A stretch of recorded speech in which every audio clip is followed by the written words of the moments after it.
Around 125 AD, a limping ex-slave in a small Greek town told his students to do something almost no one had tried before. He told them to watch their own anger the way you'd watch a stranger losing it in the street. His name was Epictetus. He'd been born into slavery in Phrygia, brought to Rome as property, and somewhere along the way his leg was crushed, possibly by his master.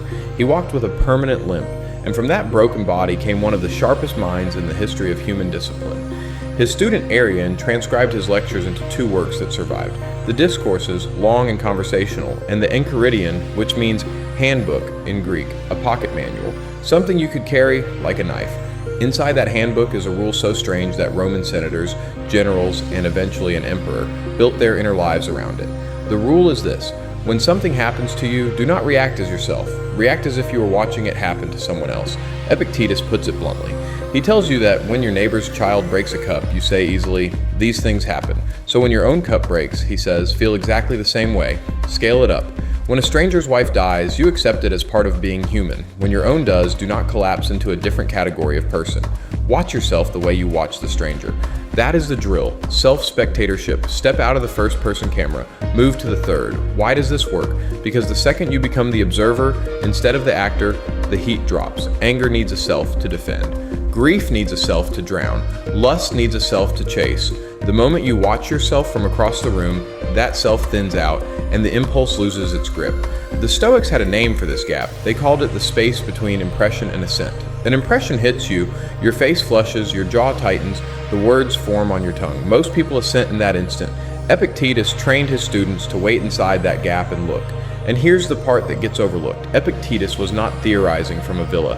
This was a man who had been owned, who had been beaten, whose only freedom for most of his life was the freedom inside his own skull. When he tells you to watch yourself like a stranger, he is describing the exact technique that kept him sane in chains. If this is already cutting through, subscribe, because the rest of the operating system gets sharper. Now jump forward about 50 years.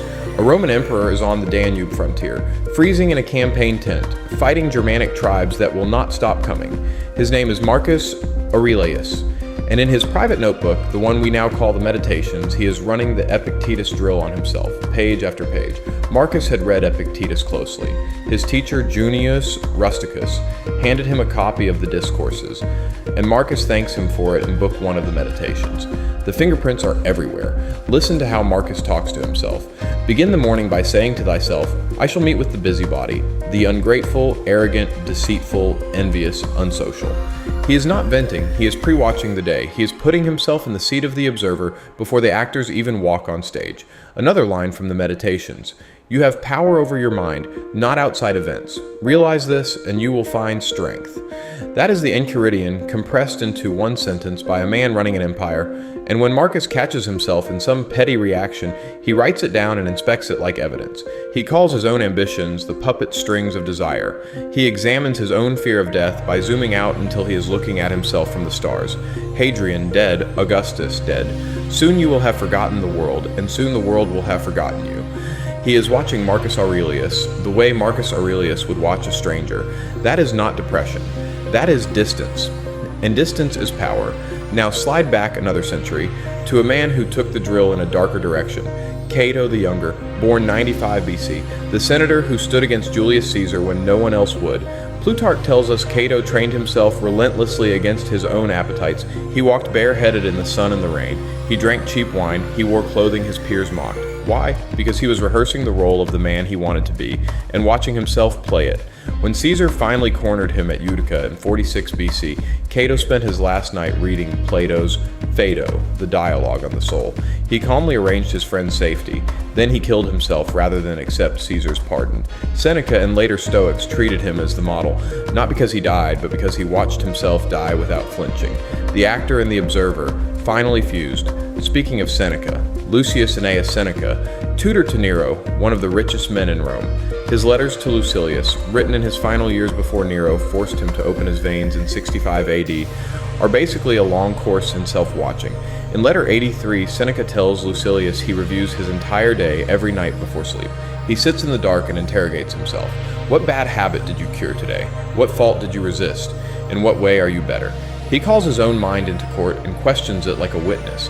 That is the Epictetus rule turned into a nightly ritual. You do not have to wait for anger to strike. You can schedule the self-spectatorship. Sit down at the end of the day and watch the footage. If this is rewiring how you think, hit like.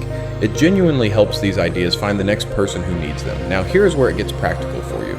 Because reading this is nothing if you don't run the drill.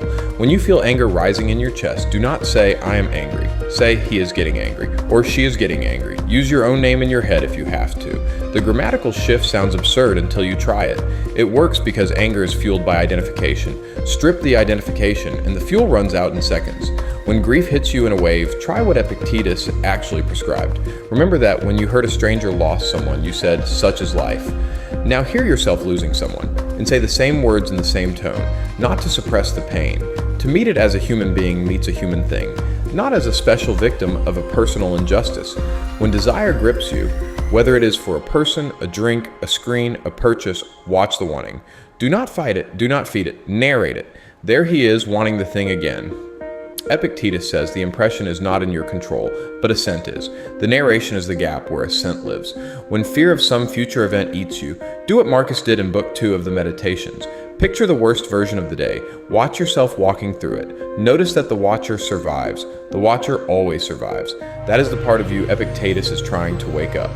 And when you fail, which you will, Seneca's drill kicks in. At night, no phone, no distraction, you replay the day. Not to flog yourself, to audit. Where did the observer fall asleep and let the actor take over? Name the moment, name the trigger. Tomorrow you will see it coming. Here is the strange thing nobody tells you about this technique. It does not make you cold. Marcus Aurelius was, by every account from his contemporaries, an unusually gentle ruler. He pardoned the family of Avidius Cassius, the general who tried to usurp him in 175 AD. He sold imperial treasures to avoid taxing his people during the Antonine Plague. Seneca wrote some of the warmest letters in Latin literature. Epictetus, in his lectures, jokes constantly with his students. Self-spectatorship does not kill feeling, it kills the slavery to feeling. There is a difference, and you can feel it the first time you actually pull off the gap. Epictetus died around 135 AD in Nicopolis, having owned almost nothing. He left no biological children, he left a handbook. And inside that handbook is a sentence-sized technology for being human under pressure that outlived Rome, outlived Latin, outlived every empire that tried to bury it. You can run it tonight, you can run it the next time someone cuts you off. The next time your name comes up in a conversation you weren't supposed to overhear, the next time the old craving knocks, step out of yourself, watch the stranger. Decide what the stranger should do, because the people who ruled the ancient world figured out something most people never learn.